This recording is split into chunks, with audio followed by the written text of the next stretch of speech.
It's normally assumed that models are too complicated.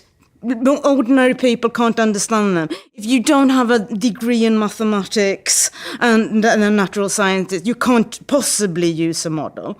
This is very, very widespread assumption everywhere, and that is really not the case, because models are often very, very easy to understand when they represent something that speaks to your experience.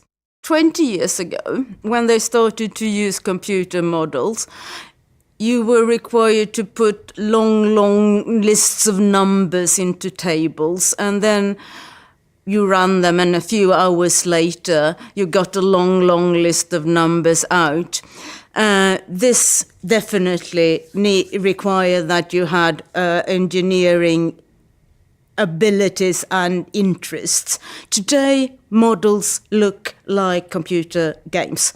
You have drop-down menus, you have real-time visualizations, you set the scenarios, you set the thing you want to represent, you press run.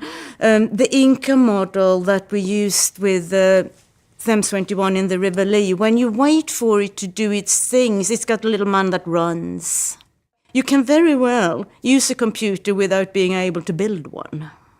We had been approached by a local councillor in Otley, and we thought, okay, let's try this in Otley and see if it can work locally using an established scientific model to see if the local people at risk who had been flooded quite recently could engage with future flood risk management that would help them partly understand the processes on a very local scale, and partly to bring their own understanding and knowledge about what could be done into the risk management process.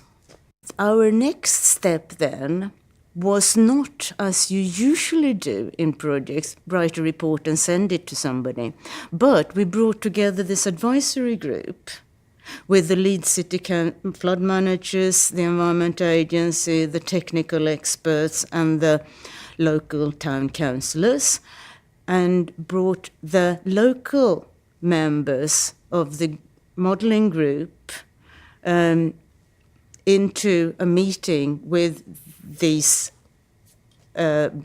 experts and decision makers. And we barred Nick and Matilda from that because we wanted the local people to talk for themselves, to make a contact, to enable them to build relationships with the people who were managing this risk on the decision-making level.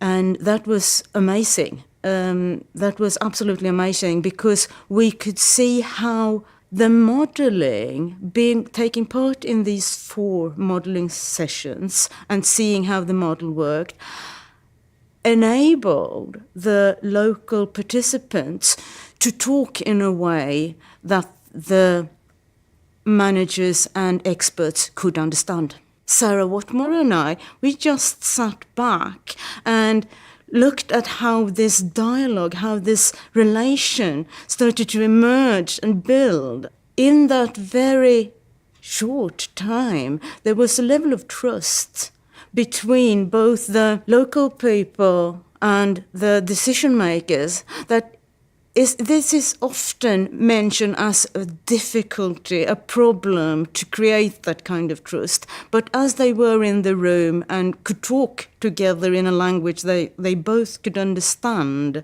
this level of trust was emerging very, very quickly.